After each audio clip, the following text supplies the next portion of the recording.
News nation पर आपका बहुत बहुत स्वागत है। आपके साथ मैं हूं राकेश पांडे। कोरोना की बढ़ती रफ्तार लगातार लोगों को डरा रही है, दहशत पैदा कर रही है। मौतों की बड़ी रफ्तार ने लोगों को सदमे में डाल दिया है कि आखिरकार इस कोरोना पर कंट्रोल कैसे होगा, कैसे इसकी रफ्तार पर ब्रेक लगेगा।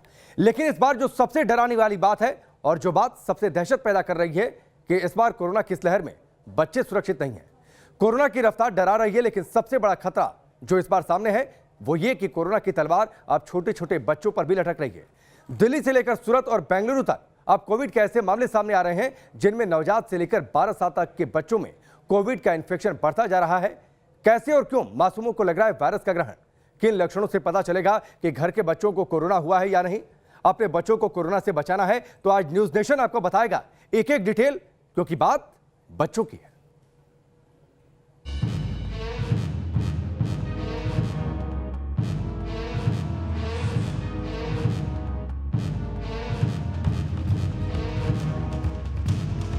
गुजरात, कोरोना से नवजात की मौत।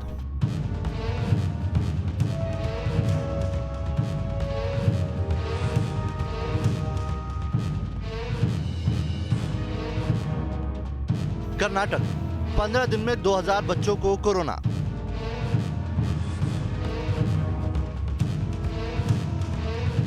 दिल्ली, बच्चों में तेजी से बढ़ रहा है वायरस। देश में कोरोना का बड़ा विस्फोट हुआ। पहली बार 24 घंटों में कोरोना केस 2 लाख के पार चले गए। लेकिन इस विस्फोट से सबसे बड़ा खतरा पैदा हुआ देश की आने वाली पीढ़ी को, यानी बच्चों को। देश के अलग अलग हिस्सों में बच्चों में कोरोना संक्रमण फैलने की खबरें आने लगी और खबर की बुनियाद में एक ही अलर्ट था कि अब बच्चों को भी कोरोना हो रहा है। दिल्ली, इस अलर्ट की सबसे खतरनाक तस्वीर कोरोना की हॉटस्पॉट बन चुकी दिल्ली से सामने आई। मीडिया रिपोर्ट्स के मुताबिक दिल्ली के अस्पतालों में 12 साल तक के बच्चों में कोरोना का संक्रमण सामने आ रहा है। दिल्ली में सबसे यंग कोरोना पेशेंट की उम्र महज 8 महीने दर्ज की गई है। आंकड़ों के मुताबिक कुल 2733 बच्चे कोरोना इन्फेक्शन की जद में आ चुके हैं। डॉक्टर्स के मुताबिक कोरोना की पिछली वेव और सेकेंड वेव के बीच सबसे बड़ा फर्क बच्चों में तेजी से फैलता कोरोना संक्रमण ही है। पिछली वेव में बच्चों के अंदर रत्ती बराबर लक्षण नहीं सामने आ रहे थे, लेकिन इस बार बुखार आना और स्मेल खोने जैसे लक्षण बच्चों के अंदर दिख रहे हैं। सेकेंड वेव में कोविड के केसेस बहुत तेजी से बढ़ रहे हैं और खास तौर पर बच्चों में भी इसका अधिक प्रभाव दिखाई दे रहा है। अभी जो जानकारी आ रही है एक म्यूटेंट की, एक ये भी कारण हो सकता है कि जो डबल म्यूटेंट दिल्ली में पाया गया है काफी ज्यादा संख्या में है। दिल्ली में बच्चों पर कोरोना का साया तेजी से छा रहा है। कर्नाटक में भी छोटे बच्चे वायरस का शिकार बनते जा रहे हैं। न्यूज नेशन को मिली जानकारी के मुताबिक 1 अप्रैल से लेकर अब तक कर्नाटक में 1967 बच्चे कोरोना से संक्रमित हो चुके हैं। ये सभी बच्चे 9 साल तक के हैं और एक बच्चे की कोविड से मौत भी हो चुकी है। 1 अप्रैल से अब तक के आंकड़ों की बात करें तो कर्नाटक में तकरीबन 90,000 लोग कोरोना संक्रमित हो चुके हैं और इनमें से तकरीबन 2000 बच्चों को भी कोरोना हुआ है। यानी कुल कोरोना केस का तकरीबन 2% आंकड़ा 1 से 10 साल तक के बच्चों का ही है। ये आंकड़ा क्लियर कट बताता है कि कोरोना की सेकेंड वेव की चपेट में बच्चे तेजी से आ रहे हैं। सिर्फ कर्नाटक और दिल्ली ही नहीं बल्कि पूरे देश में बच्चों पर मंडराता कोविड का खतरा अपना फन फैलाता जा रहा है। इस खतरे को समझने के लिए आंकड़े देखना बहुत जरूरी है। 1 मार्च से 4 अप्रैल तक के आंकड़े के मुताबिक छत्तीसगढ़ में 5,940 बच्चे कोरोना से संक्रमित हो रहे हैं। महाराष्ट्र में यह आंकड़ा 60,684 है, जबकि उत्तर प्रदेश में 3,004 बच्चों को कोरोना हो चुका है। अब आपके जहन में भी सवाल उठ रहा होगा कि आखिर बच्चों में कोरोना पहचाने तो कैसे पहचाने? बच्चों में सिम्टम्स एक अलग तरीके की प्रॉब्लम होती है उन्हें पहचानना। तो इनके अंदर फीवर, एक अगर परसिस्टेंटली फीवर है, न्यूमोनाइटिस जो एक तरह से ब्रीदिंग डिफिकल्टी या कॉफ के जरिए पता लग सकता है। डिहाइड्रेटेड हो सकते हैं बच्चे, टेस्ट का प्रॉब्लम हो सकता है, डायरिया के भी कुछ बच्चे आ रहे हैं। खतरा सिर्फ छोटे बच्चों को इन्फेक्शन ही नहीं बल्कि इससे बड़ा भी है, क्योंकि बच्चे अब कोरोना के स्प्रेडर बन सकते हैं। अगर कोई वयस्क संक्रमित होता है तो उसे आइसोलेट किया जा सकता है, लेकिन छोटे बच्चे आइसोलेशन का खुद पालन नहीं कर सकते। पहचान होने से पहले भी बच्चे लगातार घर में मौजूद हर शख्स के संपर्क में रह सकते हैं, यानी बच्चों से परिवार के दूसरे सदस्यों को कोरोना हो सकता है।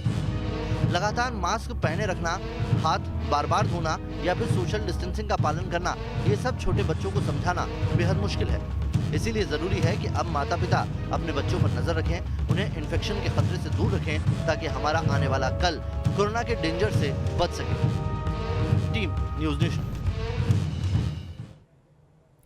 ये रिपोर्ट आपने देखी, अब आप न्यूज़ नेशन बड़े ध्यान से देखिएगा, क्योंकि बड़े डॉक्टरों का पैनल आपको बताएगा कि आपके बच्चों पर खतरा इस बार कितना बड़ा है और क्या एहतियात आपको बरतना चाहिए, क्या सावधानियां बरत सकते हैं और कैसे आपको अपने बच्चों की मॉनिटरिंग करनी चाहिए।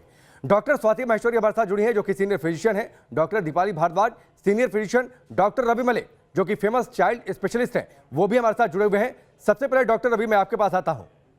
हम लगातार इस बात की चर्चा कर रहे हैं, बच्चों पर खतरा बहुत ज्यादा बढ़ गया है।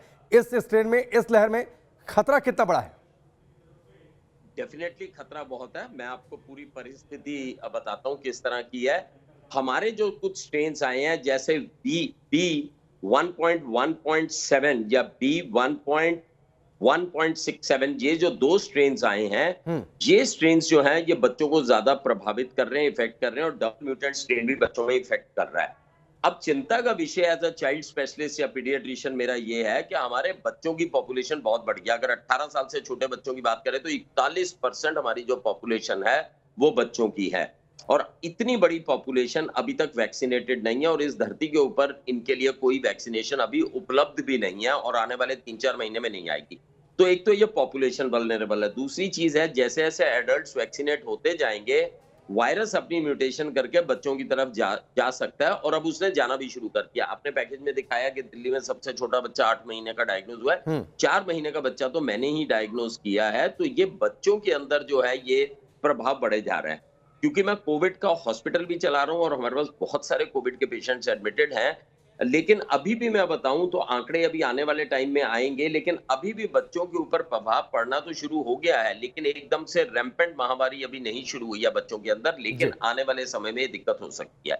दूसरी चीज यह है कि हमें बच्चों को प्रोटेक्ट करना बहुत आवश्यक है। इसके लिए मैं अभिभावकों को कहना चाहूंगा, जब भी पेरेंट्स को कोरोना हो, बच्चों को आइसोलेट कर दे। बड़ी इंपॉर्टेंट चीज है, वो बड़ी जल्दी रेस्पिरेटरी इन्फेक्शन पकड़ जाते हैं, उनको आइसोलेट करना बड़ा जरूरी है। बच्चों को स्कूल से बाहर मत बिल्कुल जाने दे। सरकार का बड़ा अच्छा फैसला है। 10वीं और 12वीं के 35 लाख लोग बच्चे हैं जो कि इन्होंने 10वीं की परीक्षा रद्द कर दी और 12वीं की पोस्टपोन कर दिया। बड़ा अच्छा स्टेप है, नहीं तो ये सुपर स्प्रेडर एक इवेंट बन जाता। तो बच्चों को बाहर ना जाने दे, बच्चों को हेल्थ एजुकेशन दे, बच्चों को मास्क पहनाना शुरू करें।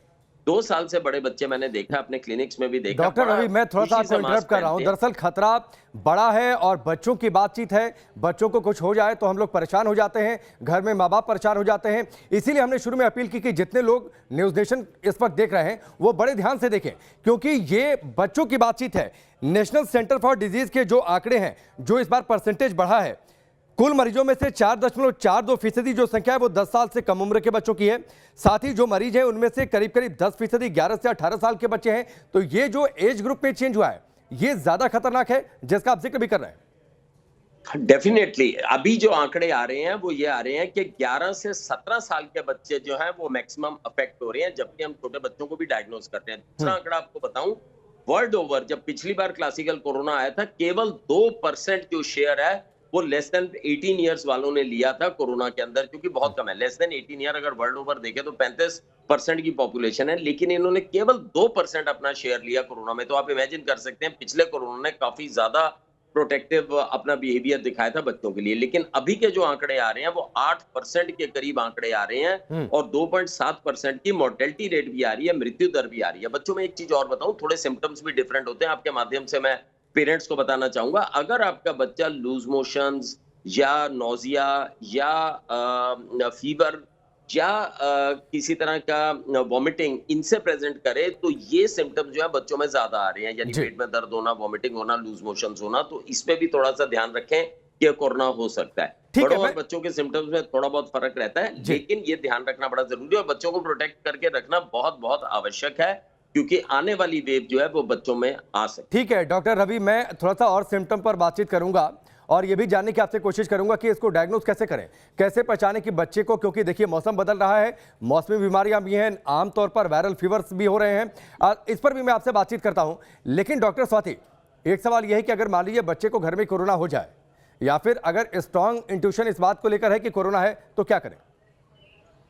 देखिए, जैसे हम बड़े लोगों के साथ कर रहे हैं, वही स्ट्रैटेजी हम बच्चों के साथ भी अपना रहे हैं। अगर बच्चे को ज़्यादा दिक्कत नहीं है, परेशानी नहीं है, अगर हल्का बुखार है या हल्के दस्त हैं, उल्टी है या ऐसा लग रहा है हमें कि हम घर में बच्चे को मैनेज कर पाएँगे, इतनी ज़्यादा प्रॉब्लम नहीं है, तो हम बच्चों को घर में ही मैनेज कर रहे हैं। और जैसे अभी मलिक सर ने भी बोला, हम बच्चों में ज़्यादा सीरियस डिज़ीज़ नहीं देख रहे हैं। हम बच्चों में ज़्यादातर माइल्ड डिज़ीज़ ही देख रहे हैं, या तो बच्चों को बुखार हो रहा है या रनी नोज़ है, निमोनिया भी हम बच्चों में ज़्यादा नहीं देख रहे हैं, हल्की-फुल्की खांसी देख रहे हैं, लेकिन पेट से जुड़ी समस्याएं बच्चों में ज़्यादा आ रही हैं कि बच्चे को दस्त हो रहा है, नौजिया है या उसको उल्टियाँ हो रही हैं।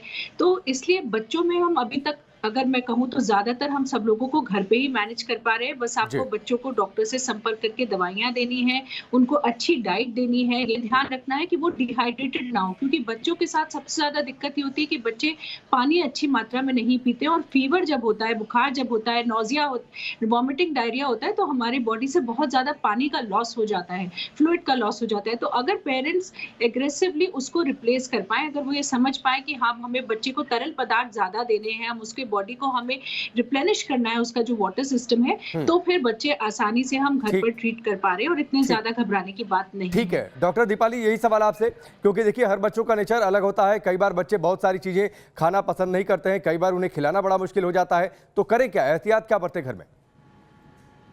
देखिए, घर में सबके पास ओआरएस का पैकेट होना चाहिए जिनके पास बच्चे हैं, और अगर ओआरएस पैकेट नहीं लेना चाहते हैं तो उसके जो सिंपल इंग्रेडिएंट्स होते हैं, सिर्फ पानी लीजिए पीने वाला, उसमें नमक डालिए, चीनी डालिए और उसको घोल बना के पी लीजिए, बच्चे को पिला दीजिए। तो काफ़ी हद तक हमारे जो सोडियम पोटेशियम लॉस हुआ है उसका रिहाइड्रेशन हो जाता है।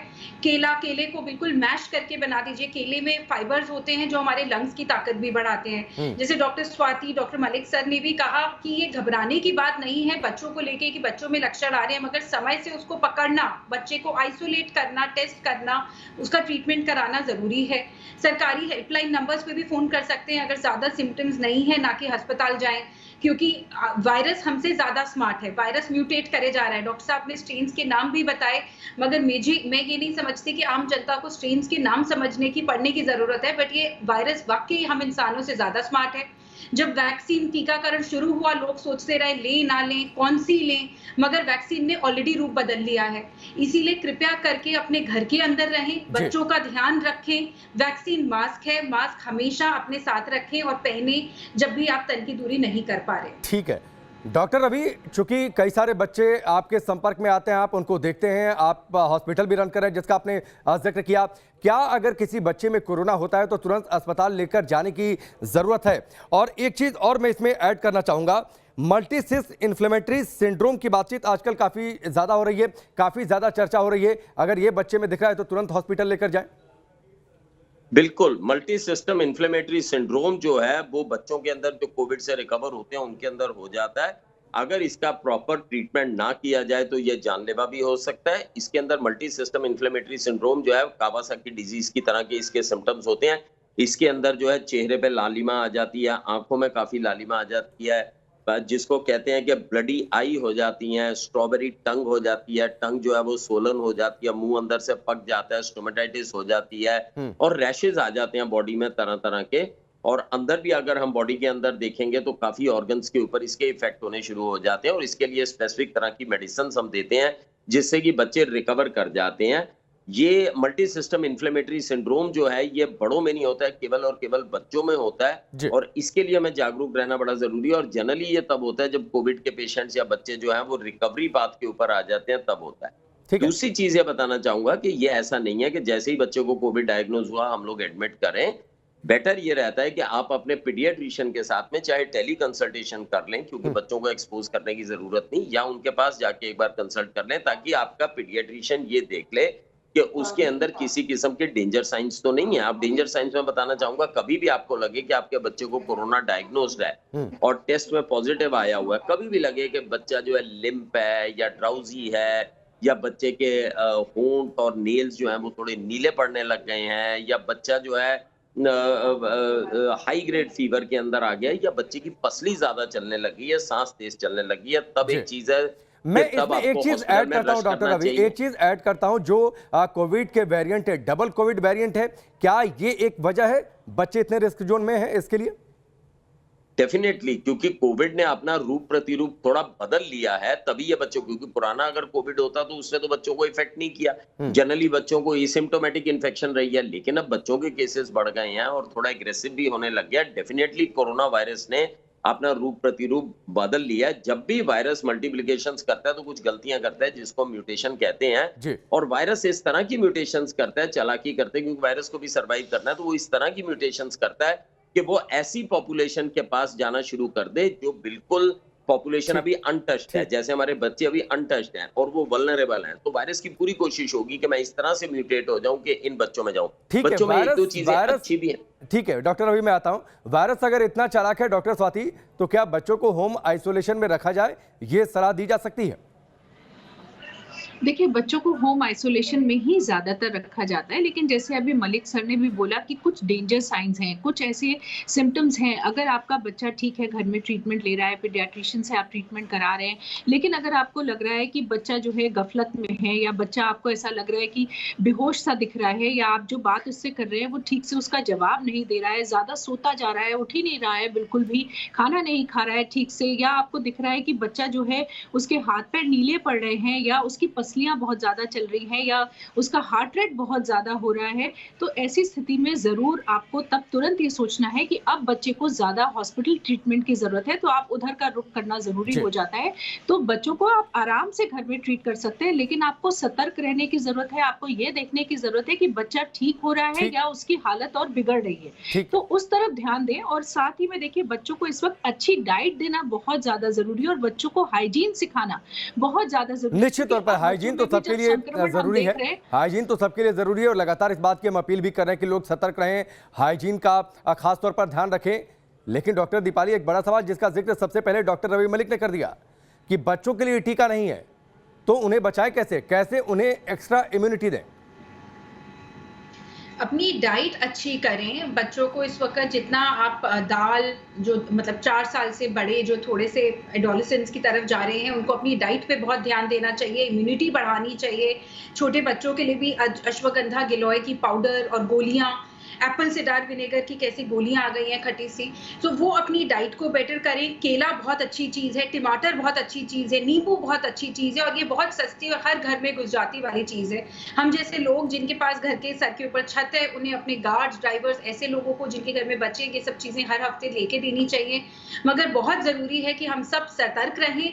एडल्ट भी सुपर स्प्रेडर की तरह बन सकते हैं, स्पेशली 25 ऑनवर्ड्स जो बाहर जाते हैं, उनकी इम्यूनिटी अच्छी, और छोटे बच्चे हो घर में, उनको इन्फेक्शन दे।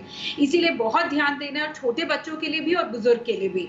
छोटे बच्चों के लिए सिर्फ जब ज्यादा सिम्टम्स बढ़े तभी अस्पताल जाएं, वरना बाहर जाके भी बच्चा और बीमार हो सकता है। और पल्स ऑक्सीमीटर का भी ध्यान जरूर दें, और पल्स ऑक्सीमीटर को भी कैसे यूज करना है मैं आपके चैनल के द्वारा कहूंगी। अगर राइट हैंडेड है, जैसे अधिकतर लोग राइट हाथ से लिखते हैं, तो लेफ्ट हाथ की इंडेक्स फिंगर पे ही मशीन को लगाएं और हाथ को सीधा रखना जरूरी है, मतलब कि वो बेड पे लेटा हो या टेबल पे हाथ रख के, तब उसका पल्स ऑक्सीमीटर रीडिंग ली जाए। अगर आप राइट हैंडेड हैं तो लेफ्ट हैंड का इस्तेमाल करें, लेफ्ट हैंड की फिंगर में हम ऑक्सीमीटर लगाएं। डॉक्टर दीपाली जी बिल्कुल, लेफ्ट हाथ की हमारी पल्स ऑक्सीमीटर SpO2 लेवल बिल्कुल ठीक रीडिंग बताती है और वो एग्जैक्ट बताती है जो लंग्स में होती है। ठीक है, ये एक अहम जानकारी आपने दी। डॉक्टर रवि मलिक, एक सवाल, बच्चों में भी कोई खास एज ग्रुप है जिन पर ज्यादा खतरा है? देखिए, 10 से 17 साल के बच्चों के ऊपर इस वक्त का जो वेरिएंट आया वो थोड़ा ज्यादा इफेक्ट कर रहा है। ऑल तो छोटे बच्चों में भी हो रहा है, लेकिन मेजॉरिटी पेशेंट जो है वो 10 से 17 साल के बीच में आ रहे हैं। और जो मल्टी सिस्टम इन्फ्लेमेटरी सिंड्रोम है वो जनरली छोटे बच्चों के अंदर ज्यादा इफेक्ट करता है, लेकिन जो क्लासिकल कोरोना जैसे सिम्टम्स है वो इस बच्चों के एज ग्रुप में बहुत ज्यादा इफेक्ट करते हैं। बच्चों की प्रिकॉशंस लेनी बहुत बहुत आवश्यक है। आप बच्चों को फिलहाल तो इमरजेंसी बांध के बाहर निकालिए ही मत, फिलहाल तो जिस तरह का माहौल चल रहा है। और दूसरी चीज है कि बच्चे मास्क लाना भी बड़ा लाइक करते हैं, और बच्चों को मास्क जो है 2 साल के ऊपर जो है बच्चों को आराम से मास्क को पहना सकते हैं, और वो प्रिकॉशन लेना जरूरी है। और सबसे अच्छी चीज है, हम बच्चों को बिठा के प्रॉपर समझाते नहीं है बीमारी क्या है और इसका कैसे प्रिकॉशन। मैंने देखा है कि अपने क्लिनिक में जो मेरे काउंसलर्स हैं, जब वो बच्चों को समझाते हैं तो मैंने देखा है कि बच्चे रिचुअल्स को ज्यादा बेटर फॉलो करते हैं अपने पेरेंट्स के हिसाब से, रादर देन वो। एक और चीज जो विडंबना वाली बात पिछली बार हमें समझ नहीं आ रही थी पीडियाट्रिशियंस को, ये था जितने रेस्पिरेटरी वायरसेस हैं वो बच्चों में ज्यादा इफेक्ट करते हैं। Maybe influenza, para influenza या स्वाइन फ्लू या फॉर दैट मैटर कॉक्सिकी, ये जितने वायरसेस हैं ये बच्चों को बहुत ज्यादा इफेक्ट करते हैं, रेस्पिरेटरी सिंचिटियल वायरस वगैरह। लेकिन कोविड का बिहेवियर बच्चों के लिए बहुत प्रोटेक्टिव रहा। लेकिन मुझे लगता है कि ऐसा म्यूटेंट स्ट्रेन भी आ सकता है जो बच्चों के लिए ज्यादा प्रेडिलेक्शन करे और बच्चों को ज्यादा इफेक्ट करे। एक और भी चीज है, जो 18 साल से छोटे बच्चे हैं जिनको कोमॉर्बिड कंडीशंस है, जैसे जुवेनाइल डायबिटीज है या चाइल्डहुड हाइपरटेंशन है या चाइल्डहुड एस्थमा है, इन बच्चों का तो बहुत खास हमें ध्यान रखना चाहिए। और सबसे बड़ी बात है कि हमें SpO2 बच्चों का देखना बड़ा जरूरी है, और SpO2 की भी विधि होती है। आप लेफ्ट इंडेक्स फिंगर, आप किसी भी उंगल में नहीं लगा सकते, आप रिफ्लेक्स इंडेक्स फिंगर जो ये वाली होती है, जो आपके अंगूठे के साथ वाली है, इसके ऊपर हमें लगाना होता है। 30 सेकंड तक आप रिलैक्स कीजिए, उसके बाद लगाइए। 30 सेकंड तक हो सकता है रीडिंग ऊपर नीचे हो, उसके बाद जो रीडिंग आती है वो स्टेबल रीडिंग मानी जाती है, और बच्चों के अंदर भी SpO2 हम देख सकते हैं। और जैसे ही लगे कि SpO2 94 से नीचे आ रहा है तो आप मेडिकल संरक्षण में आ जाए। बिल्कुल, निश्चित तौर पर ये अहम जानकारियां हैं। बच्चों की बातचीत है, बच्चों को लेकर लोग ज्यादा चिंतित रहते हैं, इसीलिए हमने खास तौर पर यह तय किया कि बच्चों पर बातचीत की जाए, क्योंकि बात आपके बच्चों की सेहत से जुड़ी हुई है। सभी एक्सपर्ट हमारे साथ बने हुए हैं, यहां पर रुकेंगे ब्रेक के लिए, बहुत जल्द वापस आऊंगा।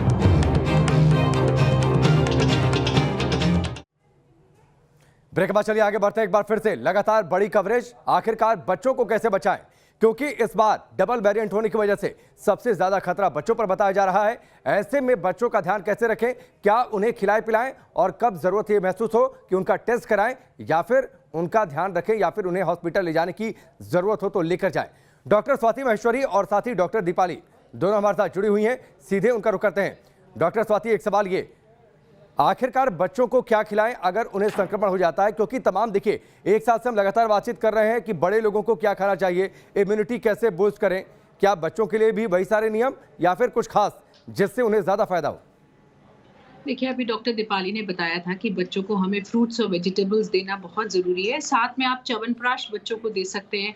बच्चों को आप जो है ख़ास तौर से जितना ज़्यादा फ्रूट्स और वेजिटेबल्स, उनकी रंग बिरंगी प्लेट होगी, उतना ज़्यादा बच्चों को फ्रूट्स और वेजिटेबल्स मिलते हैं। लेकिन बच्चों के साथ ज़रूर ये है कि बच्चे आसानी से नहीं खाते, तो थोड़ा सा आपको उनके साथ इनोवेटिव होना पड़ता है। आपको उनकी मनपसंद डिशेस बनानी पड़ती हैं, उसमें कहीं ना कहीं आपको फ्रूट्स और वेजिटेबल्स उसमें इंक्लूड करने पड़ते हैं।